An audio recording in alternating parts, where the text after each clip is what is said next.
नमस्कार दोस्तों, एक बार फिर से आप सभी दोस्तों का आपके अपने YouTube चैनल पर बहुत बहुत स्वागत है। दोस्तों आज जो दिन भर की फटाफट बड़ी खबरें, मुख्य समाचार सामने निकल के आ रहे हैं दोस्तों, एक एक करके चलेंगे। तमाम बेहद बड़ी अपडेट्स आप तक आगे इसी वीडियो के माध्यम से पहुंचाएंगे। सभी मुख्य समाचार हैं, ये बड़ी खबरें जानना आप लोगों के लिए जरूरी है। तो वहीं दोस्तों खबरों की तरफ चलने से पहले आप लोगों से छोटा सा निवेदन है कि अगर आप लोग भी पांचों ही विधानसभा चुनाव में बीजेपी का पूरी तरीके से सुपड़ा साफ होते हुए देखते हैं तो अभी इस वीडियो को लाइक कीजिए और चैनल को सब्सक्राइब करके बेल के आइकन को जरूर दबाइए दोस्तों। और कमेंट बॉक्स में कमेंट करना बिल्कुल भी मत भूलिए। जय जवान जय किसान, बायकॉट गोदी मीडिया। दरअसल दोस्तों पहली बड़ी खबर आप लोगों को बताते चले, प्रतिबंध खत्म होते ही बीजेपी पर गरजी है सीएम ममता बनर्जी। बोली मैं फाइटर हूं, बंगाल को नहीं बनने दूंगी किसी भी कीमत पर गुजरात। आप लोगों को बताते चले, चुनाव आयोग के द्वारा 24 घंटे के प्रतिबंध के बाद एक बार फिर से मुख्यमंत्री और टीएमसी प्रमुख ममता बनर्जी चुनावी प्रचार में कूद पड़ी हैं। सीएम ममता बनर्जी ने एक रैली के दौरान एक बार फिर से भारतीय जनता पार्टी को आड़े हाथ ले लिया है। उन्होंने कहा है कि हम बंगाल को गुजरात नहीं बनने देंगे, बंगाल कभी गुजरात नहीं बन सकता है, मुझे रोकने का कोई फायदा नहीं है। अपने भाषण में ममता बनर्जी ने खुद को स्ट्रीट फाइटर भी बताया है।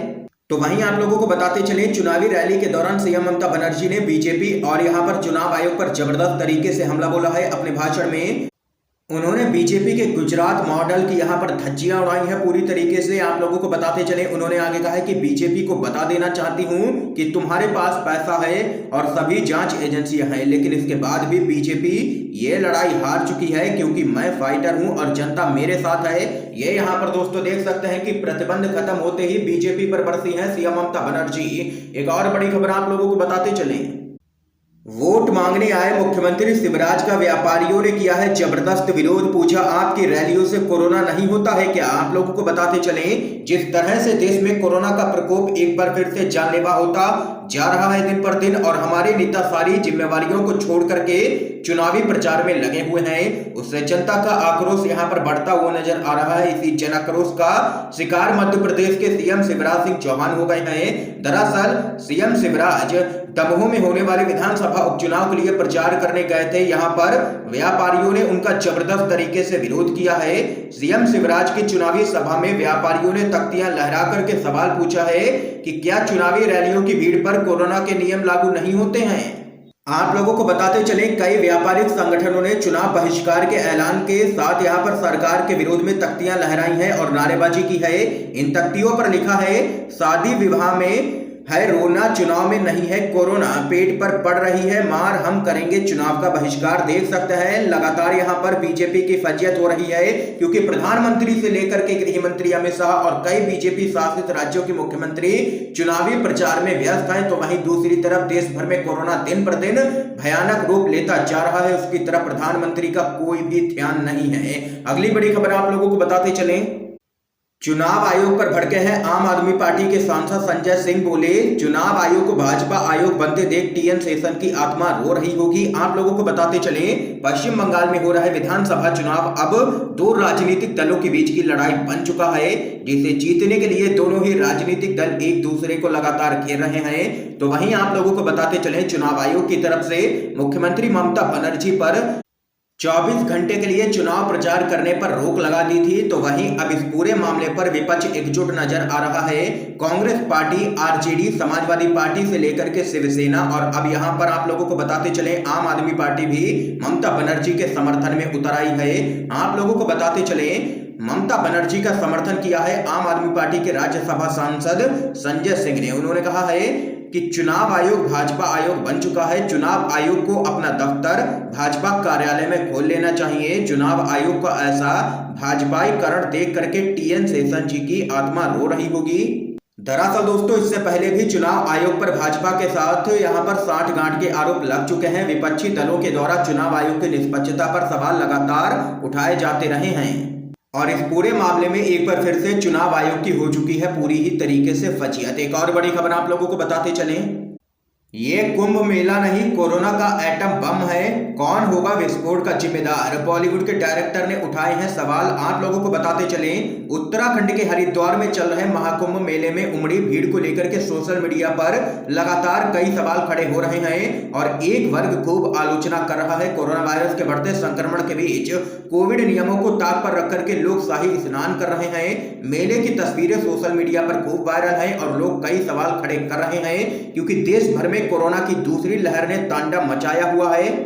दरअसल दोस्तों, बॉलीवुड के निर्देशक राम गोपाल वर्मा ने यहां पर ट्वीट करते हुए लिखा है कि आप जो देख रहे हैं वो कुंभ मेला नहीं है बल्कि कोरोना का एटम बम है। मैं सोच रहा हूं कि संक्रमण विस्फोट की जिम्मेदारी आखिर कौन लेगा, क्योंकि यहां पर देश में कोरोना की दूसरी लहर चल रही है।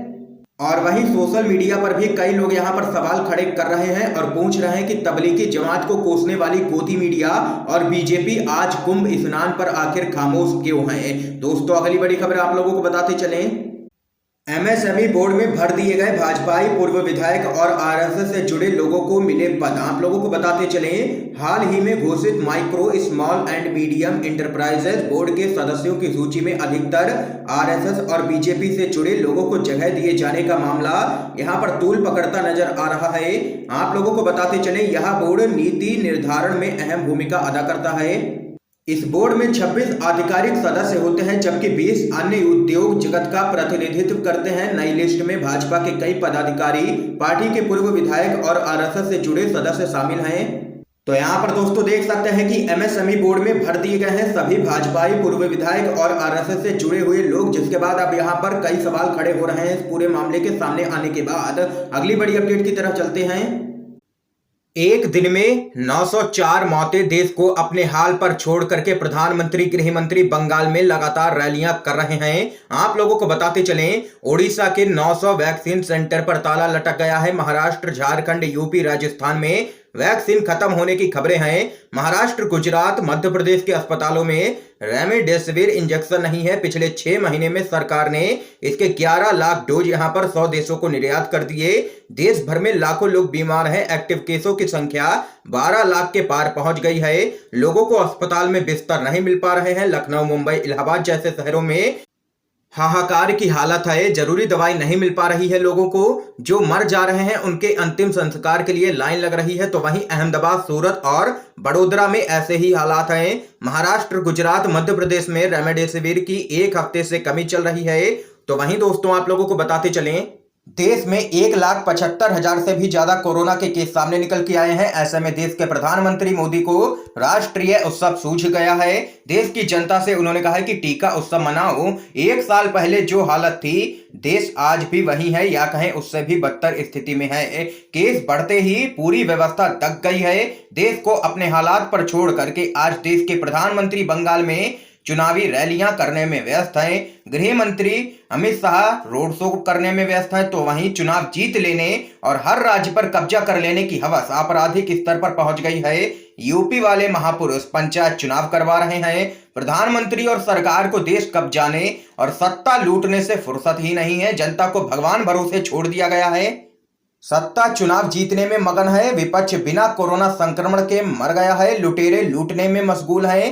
गोदी मीडिया यहां पर सरकार के भजन गाने में मगन है। जनता अपने दुख में चीख रही है और बदहवास यहां वहां भाग रही है। गरीब आम जनता को बस अब भगवान का ही सहारा है यहां पर, क्योंकि देश के प्रधानमंत्री और गृह मंत्री तो चुनावी रैलियों में व्यस्त हैं। उनको देश की जनता से कोई भी मतलब नहीं दिख रहा है। देख सकते हैं, बड़ी खबर है। इस खबर पे आप लोग क्या कुछ कहना चाहते हैं कमेंट बॉक्स में जरूर बता सकते हैं।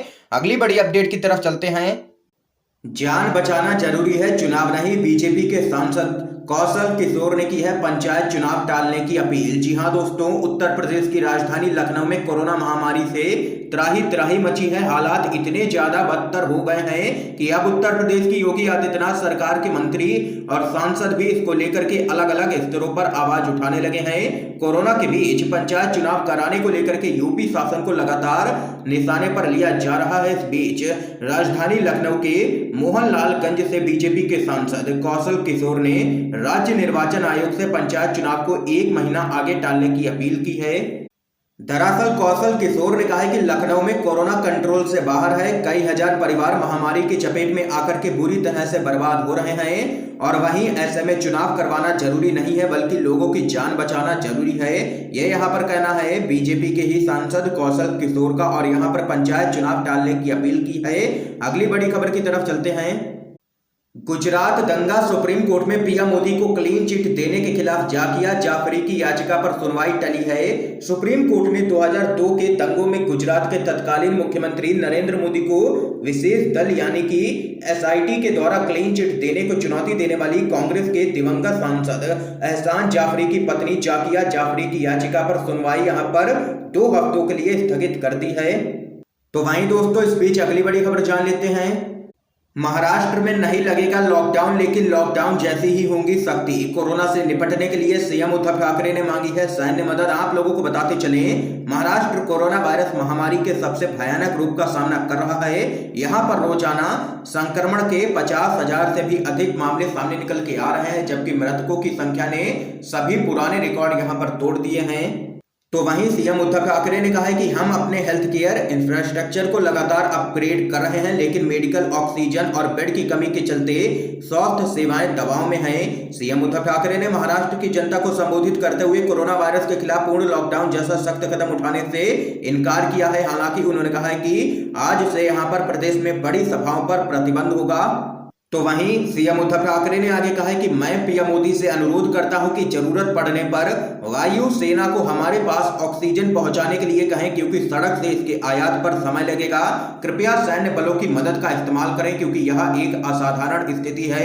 यह यहां पर कहना है महाराष्ट्र के मुख्यमंत्री उद्धव ठाकरे का। दोस्तों आज की तमाम बेहद बड़ी खबरें सामने निकल के आई है जो हमने आप लोगों तक पहुंचाई है। इन खबरों पर आप लोगों की क्या कुछ राय है जरूर बता सकते हैं कमेंट बॉक्स में। वीडियो को ज्यादा से ज्यादा शेयर कीजिए ताकि आप सभी के दोस्त इन खबरों को जान सकें। वीडियो देखने के लिए दोस्तों आप सभी का बहुत बहुत धन्यवाद।